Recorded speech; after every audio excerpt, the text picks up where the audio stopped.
Okay, good afternoon. In this review session, I will be playing the Nearpod by myself. Only one student came to a review session today, and I accidentally messed up the recording. So this is just going to be me playing it by myself, but I think it will still be equally helpful to watch. So let me start this Nearpod with myself. I'm playing on a different computer.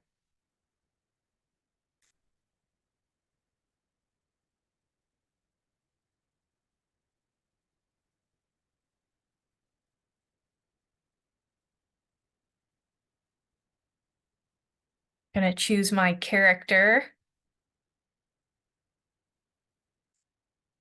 I'm gonna be this one. Here I am. Okay, and I chose the space theme. So let me start it on the professor end. Here we go. Okay, so let's see. Brady is a 3-year-old boy who shows little distress when his mother leaves, but when she returns, Brady turns away and avoids her. Does he have a distrust attachment style, secure, anxious, ambivalent, or avoidant? I am going to choose avoidant. So the answer is avoidant because he doesn't really care when his mom leaves, and then when she comes back, he also doesn't really care. That's an avoidant attachment style in a child. An anxious would be like he's kind of freaking out when she leaves, kind of clingy when she comes back. That would be anxious. And then secure would be kind of more what you would like to see in a healthy child developing, where he's kind of okay with it when she leaves. He knows she's going to come back. He's happy when she comes back. That would be secure. Attachment style will definitely be on the test, so make sure you know that.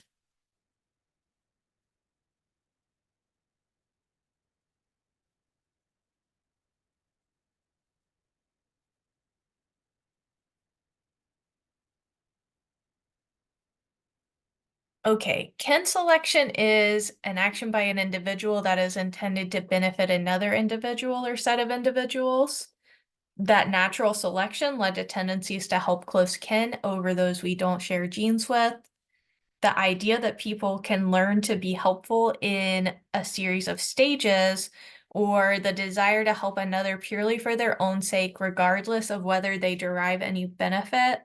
I'm going to go with for kin selection, the natural selection that leads to tendencies to help close kin.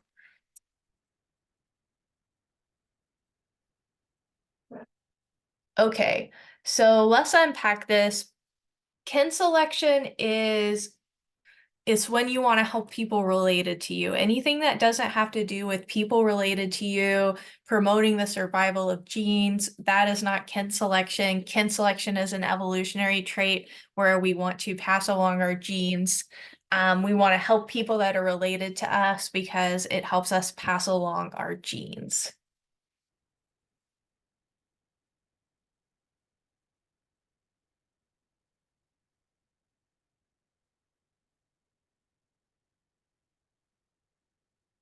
Okay, Joe knows that he is an average looking man and he doesn't expect to end up with an extremely attractive woman.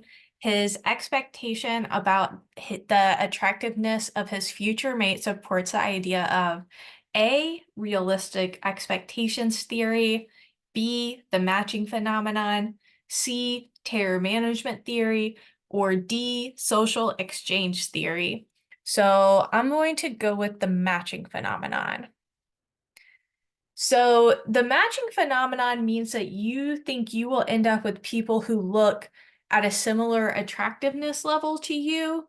Realistic expectations theory, I don't think that's a real theory.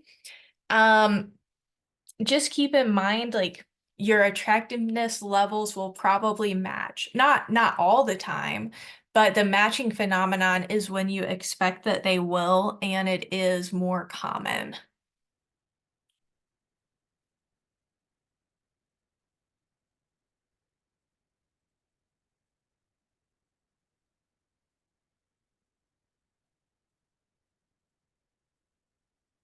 Okay, who is the least likely to help an injured stranger? Someone who just found $20, someone who is running a few minutes late, someone who just lost $20, or someone who just found out that they were promoted. I'm going to go with somebody who is running a few minutes late is not likely to help the injured stranger. And that is correct. When you think about the Good Samaritan study, that was an experiment where seminary students were going to give like a sermon, I think, about helping others who were in need. But when they were told that they were like running late to give the sermon or whatever, they actually didn't help the person in need who was like on their way. Um, so you're less likely to help people if you're in a hurry. That was a very ironic and kind of funny study.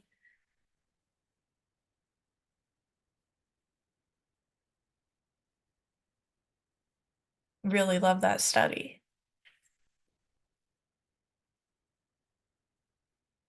Okay, all of the following are parts of the seeds of misperception except self-serving bias, contact stereotypes, and the fundamental attribution error. So when I think about the seeds of misperception, I can see that self-serving bias, stereotypes, and the fundamental attribution error can all lead to misperception. So I'm going to go with contact. And that's pretty much it for that question.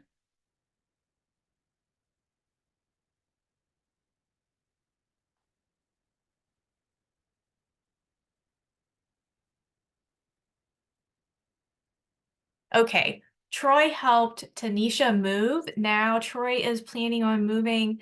Tanisha feels like she should help Troy, and then she does it. Is that altruism, egoism, the norm of reciprocity, or the empathy gap? I'm gonna go with the norm of reciprocity. And that's correct. It could seem like altruism, but it's not really altruism because she's kind of like, well, he helped me, so now I have to like help him. Or even like I want to help him. It's just kind of a norm of reciprocity. Because you can't just like have somebody help you move and then not help them. That's not reciprocity.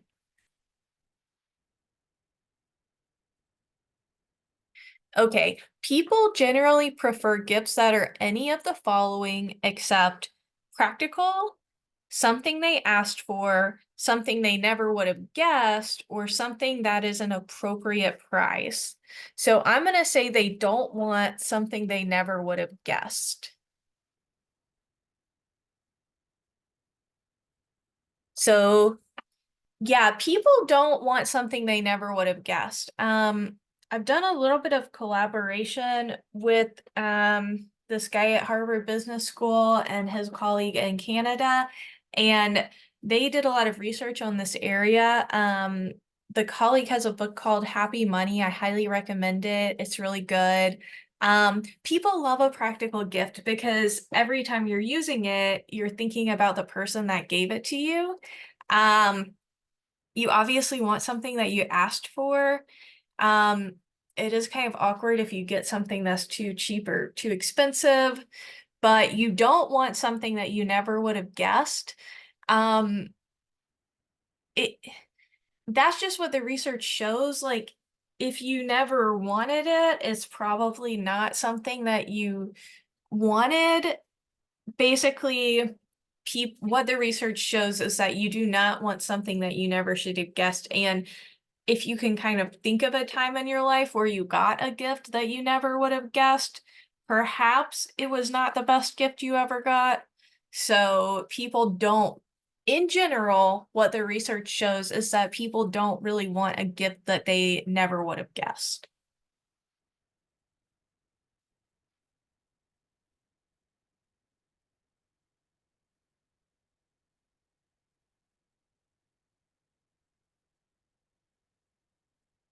Okay, when a conflict is resolved by a neutral third party who studies both sides and imposes a settlement, the conflict is being resolved by either compromise, mediation, arbitration, or bargaining. So the answer is arbitration. This is definitely on the test. Mediation means it helps people talk it through and kind of compromise. Arbitration is somebody else literally decides what the decision is going to be, like a third party hears both sides and decides.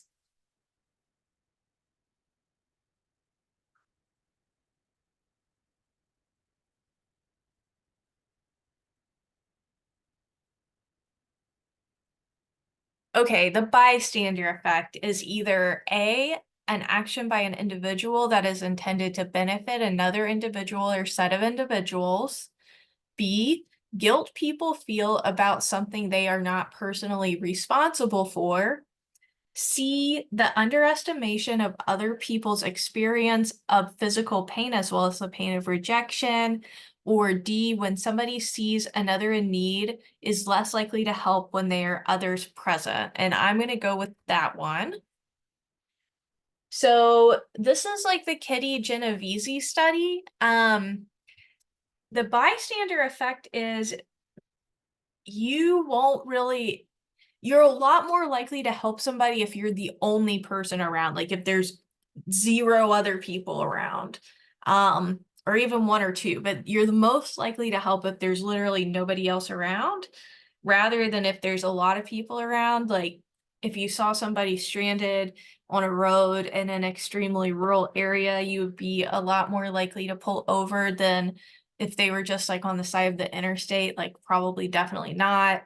Or like if you saw somebody have a seizure, if it was like in a large place, it's probably unlikely you would help. But if you were like literally the only person around, you probably would help. That's the bystander effect. You're the most likely to help when nobody else is around.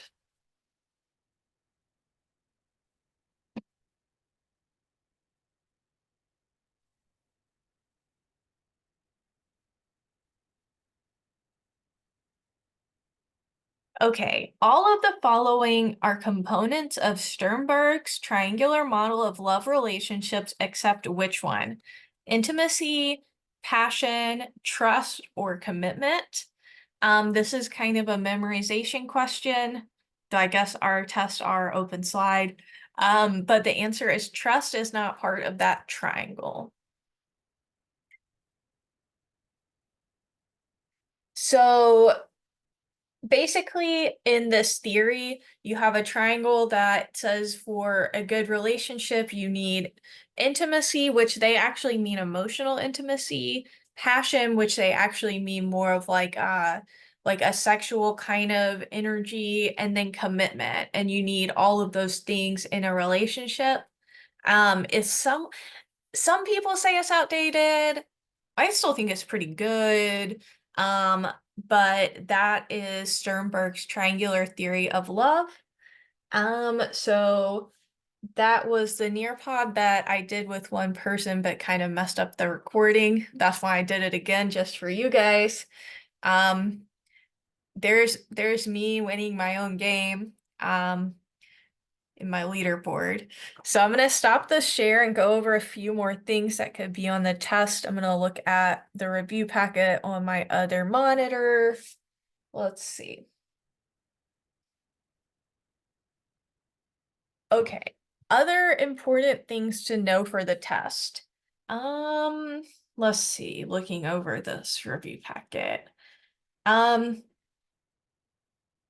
I think I mentioned this in class. We are not close to finding a gay gene. There's no one gene that's going to make you gay. There's no one gene that's going to make you literally anything for like 99% of the time. Um,